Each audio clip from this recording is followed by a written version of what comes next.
Open source intelligence, or OSINT, is incredibly useful for SOC analysts, especially when performing security investigations. Imagine having an all-in-one platform that you can use to help find more information on a particular indicator of compromise. You might even find additional threat actor infrastructure depending on where you look. In today's video, I wanted to share with you a tool that is relatively easy to install and can help you save a lot of time. This tool is called Spiderfoot. Spiderfoot is an automation tool that can integrate with various different sites to help you enrich data or even perform reconnaissance. To get started with Spiderfoot, I'll be using Ubuntu Server 22.04, and you can use whichever hypervisor you're comfortable with, like VMware or even VirtualBox. Let's get started. We'll begin by updating our repositories and libraries using sudo apt-get update and sudo apt-get upgrade -y. I'll type in my password here. Once we're presented with the screen, go ahead and hit enter. And now we're good to go. So the next thing to do is type in sudo apt install, and we'll install Python 3 pip. Just like that. I'll hit Y for yes and hit enter. Now that we have updated our repositories, libraries, and pip3, we are now good to go to start installing Spiderfoot. To do this, you want to head over to Spiderfoot's GitHub page and then scroll all the way down. You'll eventually see the stable build package release. So I'll copy all of the commands except for the Python 3 command. Then I'll go ahead and paste it in there and hit enter.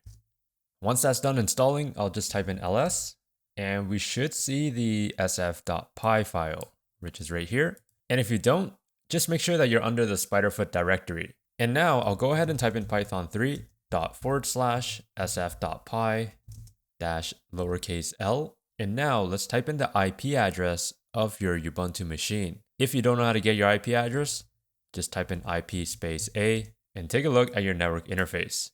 So mine is ENS34 with the IP address of 192.168.100.247. I'm going to write Python 3 /sf.py -l 192.168.100.247 on port 5001. Now very quickly, let me tell you why I'm doing it this way. Because in the command itself, let me just go back to it. So the last command here is pointing to localhost, which is 127.0.0.1, which is perfectly fine if you plan to open up Spiderfoot from the host itself. So rather than me telling you, let me just show you actually. So I'll just say 127.0.0.1. So this works perfectly fine. It says use Spiderfoot by starting your web browser of choice and browse to HTTP 127.0.0.1. So let's try that out. 127.0.0.1 on port 5001. And we get refused to connect. Why is that? Because localhost on my actual host is not running Spiderfoot. So this web browser is actually on my host machine and not the one that's running Spiderfoot. So I can't access it using the local host on port 5001, which is why I mentioned to run this manually. And let's include our IP address of 192.168.100.247. Now when I head over to my host machine, I'll go ahead and type in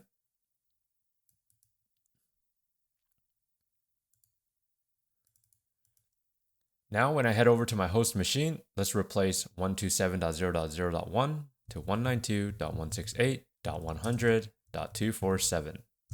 And we now get the connection to 192 is not secure. That's perfectly okay. Let's continue to the site. And here is Spiderfoot. The first thing we want to do here is click on settings. And this is where you can start adding in your API keys for added functionality. For example, if I wanted to use abuse IPDB, if you see a lock icon, that means it requires some kind of account. And right here, we do see a abuseipdb.com API key. So what we can do is create an account with abuseipdb, grab the API, and paste it into this value. Once we do that, we can start using abuseipdb to start enriching our IP addresses. And in fact, I'm actually going to do that. Once you enter in your API key, just make sure you hit Save Changes. And as you can see here, it says Settings Updated. These will take effect the next time you run a scan. So now what we can do is head over to scans. So I'll click on that and we can name our scan to whatever we want. I'll just say test scan. For the scan target, I'll use an IP address of 124 192.222.31.94. This IP address I took from Abuse IPDB, just for testing purposes. At the bottom, we can select different options such as by use case, by required data, or by module. And since I configured Abuse IPDB, I'll go ahead and deselect all of this and we'll select Abuse IPDB. And then scrolling all the way down, we'll select Run Scan Now. And at the top, we have our status of running, and within seconds, it completed. Now, that does make sense since we only selected one module, but we can see from the data types, there's a blacklisted IP address, and malicious IP address. So let's head over to correlations. Entity considered malicious by multiple sources. And here we can see the Abuse IPDB. It provides us with the full link if we want to navigate over there. I'll click on Browse. We do see blacklisted IP, malicious IP. What about graph? Insufficient data to produce a graph. That's perfectly okay. So what we can do is run another scan, but this time let's use by use case. So I'll say test scan 2. I'll use the same IP address, 31.94. And with the use case, I'll select investigate. Now there are 4 different use cases as of recording, so all selects all of it. Footprint, understand what information this target exposes to the internet. That's pretty cool. Investigate, best for when you suspect the target to be malicious but need more information. This is the option that SOC analysts are likely going to be using. And then we get the last one, which is passive, when you don't want the target to even suspect they are being investigated. This is for the reconnaissance phase if you are a red teamer. I'll go ahead and select Run Scan Now. We see that it is starting, and now it changed to running. And looking at the bottom data types, we have blacklisted IP. Ooh, a lot more data types here. We have email address, country name. We do see an open TCP port, so we highlight over it. We don't get it yet, but that's okay. Let's just wait until it's finished scanning. And now our status is finished. So let's head over to correlations. So we do see our first entry that we saw earlier. However, there is a new entry here called software version revealed on open port SSH 2.0.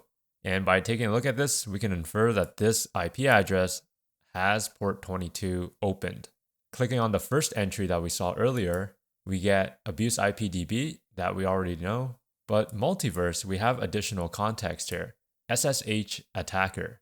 There's also a couple other sources here that listed this IP as a blacklist. We see additional sources here that blacklisted the IP address. And yeah, that's about it. That's pretty cool. So let's go over to browse.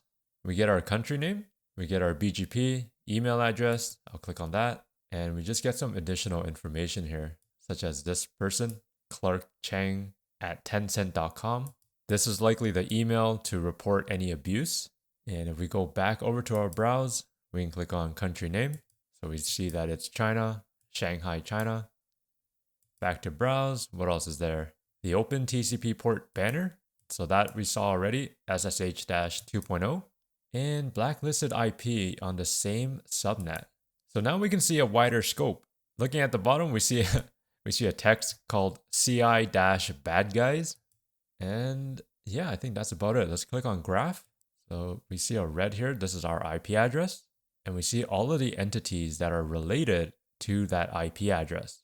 For example, if we hover to the bottom, this email address relates to 3 more data points. So this relates to our IP address, and it also relates to this IP network range and to this IP network range.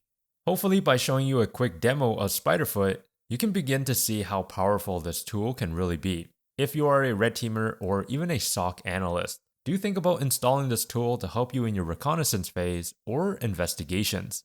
Spiderfoot is an amazing OSINT tool that you can use to quickly gather a lot of information on an artifact. But of course, please use this in an ethical way and don't do anything you shouldn't do. Be smart. That is it for the video, and I hope you found that informative.